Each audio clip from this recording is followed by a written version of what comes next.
గానుగ నూనె అది మీరు పల్లి నూనె వాడతారా, సన్‌ఫ్లవర్ వాడతారా, కుసుమ నూనె వాడతారా, కొబ్బరి నూనె వాడతారా, ఏ నూనె వాడతారా అనేది మీ ప్రాంతాన్ని బట్టి, మీ టేస్ట్‌ని బట్టి, మీ అలవాటుని బట్టి మీరు వాడుకోవచ్చు.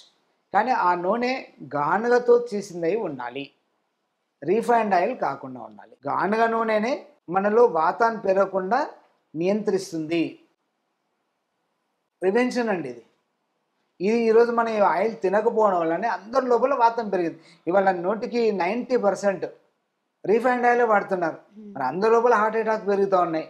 అందరి లోపల కొలెస్ట్రాల్ ఉంది. అందరి లోపల పెరాలిసిస్ వస్తుంది. ఒక 30, 40 ఏండ్ల కిందకి మనం అబ్జర్వ్ చేస్తే వెళ్తే ఎవరికీ ఇప్పుడు వచ్చినట్టుగా కొలెస్ట్రాల్, హార్ట్ అటాక్స్, పెరాలిసిస్, అవును. డ్రైనెస్ 40 ఏండ్ల కింద ఎవరికీ అప్పట్లో లేదు. అసలు పాత కాలంలో ఎక్కువ నూనె వంటలే ఉండేవి. లేనే లేదు గానుగ ఎవరికీ. నూనెలేసి అరిసెలు గాని, లేకపోతే ఆ కారణం సున్నుండలని ఏంటంటే ఇయన్నీ. ఆ రోజంతా కూడా అందరూ ఈ గానుగ నూనె వాడేవాళ్ళు. గానుగ లేకుంటే మిల్లులో తెచ్చుకున్నటువంటి ఆయిల్ వాడేవాళ్ళు. పూర్వకాలం అయితే గానుగలు, ఆ మధ్య కాలంలో వచ్చినటువంటి ఆయిల్ మిల్స్.